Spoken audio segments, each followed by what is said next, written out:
रुको जरा, सबर करो। ये सब कैसे हो गया भाई? अभी बताता है भाई, अभी बताता है।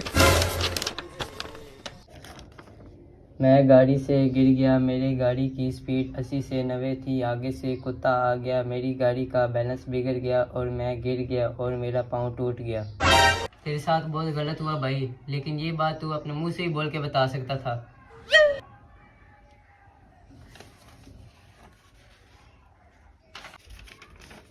दिन में कम से कम 40 से 50 आदमी पूछने आते हैं। सबको बता बता के पाँव से ज्यादा मेरे मुंह में दर्द शुरू हो गया है।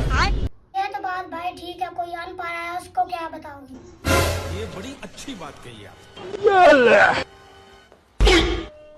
मैं गाड़ी से गिर गया। मेरी गाड़ी की स्पीड 80 से 90 थी और सामने से कुत्ता आ गया और गाड़ी का बैलेंस बिगड़ने के कारण मैं गिर गया और मेरा पैर टूट गया।